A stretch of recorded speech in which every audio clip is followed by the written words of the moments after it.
একটা হলো মানুষের দেহ, আর একটা হলো রুহু। দুইটা ভিন্ন জিনিস। দেহেরও কিছু খাবার আছে, রুহুর কিছু খাবার আছে। সুবহানাল্লাহ পড়েন। মানুষের দেহের খাবার আছে, রুহেরও খাবার আছে।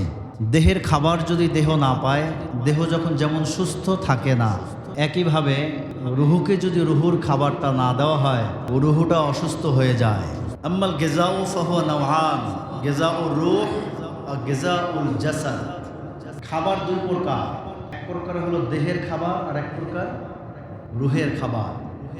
দেহটাকে আল্লাহ তাআলা মাটি দিয়ে বানিয়েছেন। আল্লাহ তাআলা বাবা আদম আলাইহিস সালাতুস সালামকে শুরুতেই মাটি দ্বারা সৃষ্টি করেছেন। আল্লাহ রাব্বুল আলামিন পবিত্র কোরআনুল কারীমের সূরা আর রহমানের মধ্যে বলেন, খালাকাল ইনসানা মিন সলসালিন কাল ফাখখার। তিনি মানুষকে সৃষ্টি করেছেন পোড়া মাটির ন্যায়, শুকনো মাটি থেকে, শুষ্ক মাটি থেকে। সুবহানাল্লাহ পড়েন না। আল্লাহ আয়াতে বলেছেন, আল্লাযী আহসানা কুল্লা শাইইন খালাকাহু ওয়া বাদাআ খালাকাল ইনসানা মিন তিন।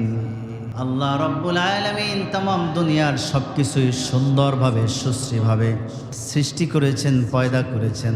আল্লাহ রাব্বুল আলামিন মানুষকে সৃষ্টি করেছেন মাটির অগ্রভাগ থেকে, সূক্ষ্ম স্থান থেকে। জোরে বলেন সুবহানাল্লাহ। সুলালাতিম মিন তিন, মাটির উর্বর মাটি থেকে আল্লাহ তাআলা বাবা আদম আলাইহিস সালামকে সৃষ্টি করেছেন। সুবহানাল্লাহ পড়েন না।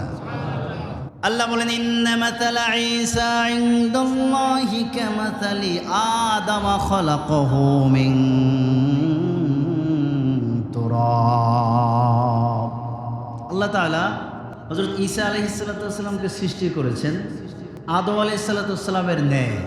তো আল্লাহ তাআলা আদম আলাইহিস সালামের ন্যায় ঈসা আলাইহিস সালামকে সৃষ্টি করেছেন। সুবহানাল্লাহ পড়েন না। কিভাবে?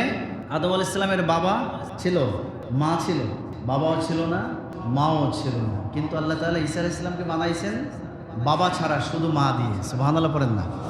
খালাকাহু মিন তুরাব। আল্লাহ তাআলা আদম আলাইহিস সালামকে সৃষ্টি করেছেন মাটি দিয়া। কি দিয়া? মাটি দিয়ে সৃষ্টি করেছেন। কেমন মাটি জানেন তো? এমন উর্বর মাটি, এক মুষ্টি মাটি, যেই মাটি হলো তামাম দুনিয়ার যত রঙের, যত ঢঙের মাটি আছে, সব মাটি মিশ্রিত করে এক মুখ মাটি দিয়ে আল্লাহ তাআলা আদম আলাইহিস সালামকে বানাইছেন। সুবহানাল্লাহ। এই জন্য মানুষের মধ্যে কত স্বভাব, ঠিক না? কারো কোনো মানুষের গায়ের রং কালো, কারো গায়ের রং সাদা, কারো গায়ের রং শ্যামলা।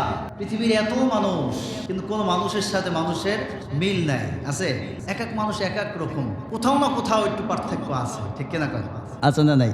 কোন মহান সত্তা, কোন মহান রব ডিজাইন করেছেন, কেমন ডিজাইন করেছেন? আপনি যখন ফার্নিচার কিনতে ফার্নিচারের দোকানে যান, আপনি যখন 10টা খাট দেখেন, 20টা খাট দেখেন, আপনি বলেন যে এই খাটটা তো ওই খাটটার সাথে অনেকটা মিলে যাচ্ছে। কতক্ষণ ঠিক কিনা? আপনি যখন একটা আলমিরার শোকেস দেখেন, একটার সাথে 2 নম্বরটার ডিজাইন মেলে না, 3 নম্বর, 4 নম্বর, 5 নম্বর, 10 নম্বর, 20 নম্বর যখন আপনি যান, 21 নম্বর ডিজাইনটা যখন দেখেন, তখন আপনার মনে হয় যে হ্যাঁ, 5 নম্বর যে আলমিরাটা দেখছিলাম এটার সাথে এটার কিছুটা মিল আছে। কিন্তু আল্লাহ তাআলা দেখেন, তামাম দুনিয়ায় হাজার হাজার কোটি কোটি বিলিয়ন ট্রিলিয়ন মানুষ আল্লাহ তাআলা বানিয়েছেন, কিন্তু মানুষের ডিজাইনগুলো আল্লাহ তাআলা ভিন্ন করেছেন।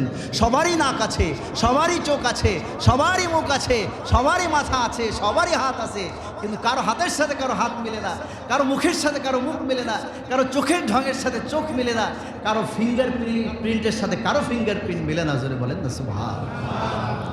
আল্লাহ কত মহান, কত মহানভাবে আল্লাহ তাআলা সৃষ্টি করেছেন। জোরে বলেন না সুবহানাল্লাহ। তাহলে আমার ভাইরা, আমার বাবাজিরা, আল্লাহ তাআলা মানুষ সৃষ্টি করেছেন মাটি থেকে, আর দেহ সৃষ্টি করেছেন মাটি থেকে। এই জন্য দেহের খাবার যেটা, সেটাও মাটি থেকে। সুবহানাল্লাহ পড়েন না। দেহের খাবার কি? চাল, ডাল, আলু, শাক, সবজি। কোথা থেকে আসে বলেন? জোরে বলেন। দেহ মাটির তৈরি, দেহের খাবার কি? মাটির তৈরি। আরেকটা হলো রূহ।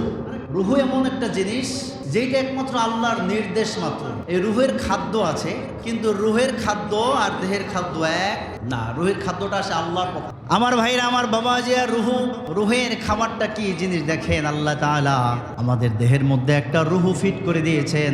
আল্লাহ তাআলা যখন বলেন রুহুটা বের হয়ে যাও, সাথে সাথে বের হয়ে যায়, কিন্তু দেখা যায় না, বোঝা যায় না। শুধু দেখি নিথর একটি দেহ পড়ে আছে, যে দেহটা এর আগে দম্ভ ছিল, অহংকার ছিল, যার মধ্যে চেতনা ছিল, যার মধ্যে ক্ষমতা ছিল, কিন্তু তার কিচ্ছু নাই। রুহুটা বের হয়ে গেছে, সবকিছু নিঃশেষ হয়ে গেছে। কথা বলেন ঠিক কিনা? এটা একমাত্র আল্লাহর নির্দেশ মাত্র। সুবহানাল্লাহ পড়েন না।